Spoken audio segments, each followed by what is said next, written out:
Hello, I'm Charlotte Grandpre. I'm a composer and sound designer, and this is my audio implementation demo using Audiokinetic's Wwise and the first-person shooter, Cube.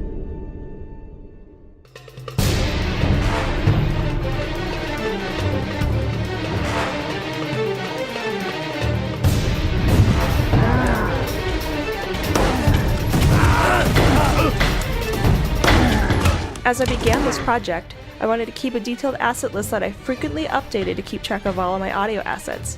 This was paramount to being successful during the few weeks that I had to complete the level of Cube that I had chosen.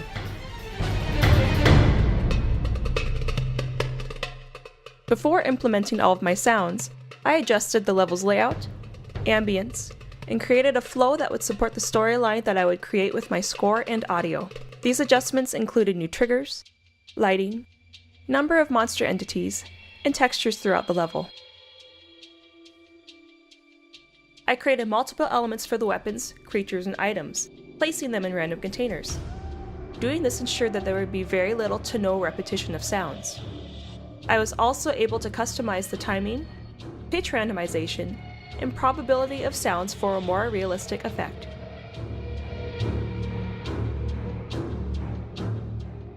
I had the honor of working with 2 voice actors from my city's performing arts theater. I directed each actor through their scripts to help facilitate a performance that would fit into the ambience of the game.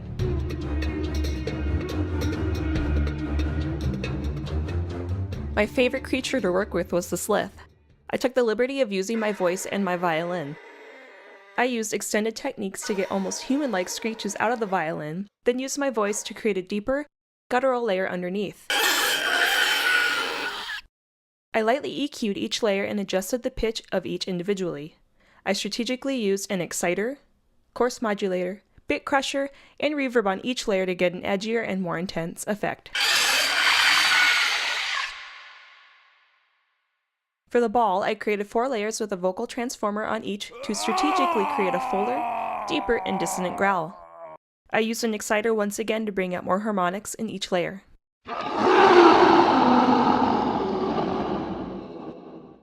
I used light EQ and a pitch shifter for both the ogre and goblin.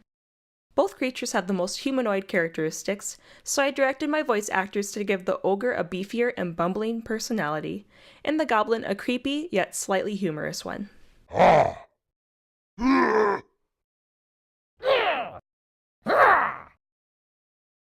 it looks like this is it. Get inside his... I also created dialogue to be triggered at certain points throughout the map, representing the guide who is communicating with you through a radio. Okay, now I can't promise to stay connected as you just, so I'll say it now. Beware of believers for their hidden traps.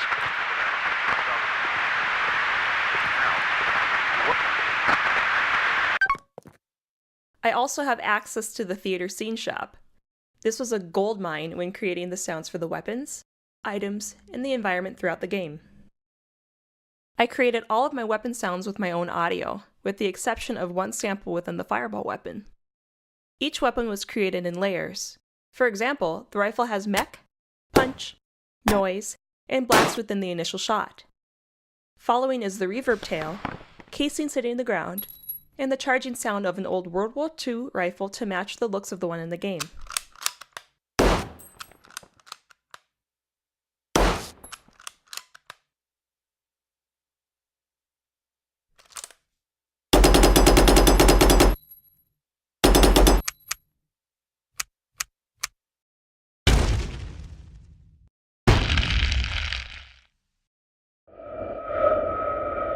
Levers are frequently used within the level, opening up hidden doors to continue through the story.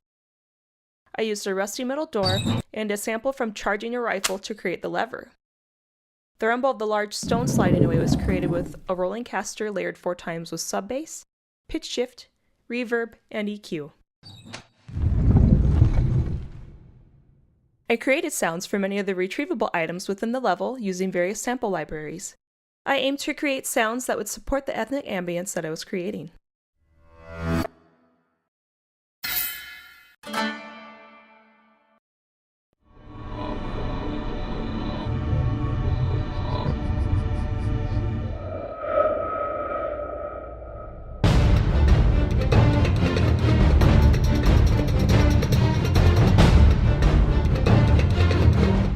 composed a fluid and interactive score to be played by certain triggers in the game.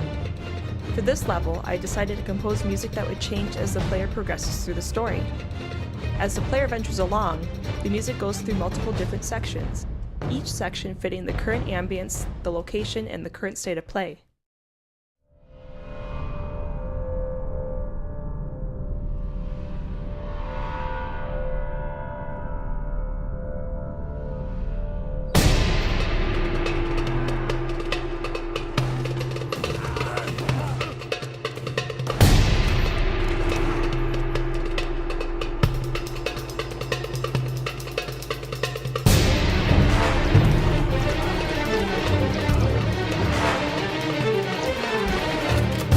I also created a stinger that plays whenever the player is killed.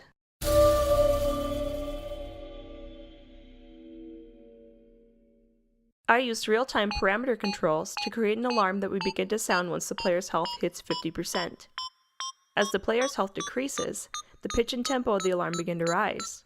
As the player retrieves health boosts, the alarm will fall, and once above 50%, it will shut off.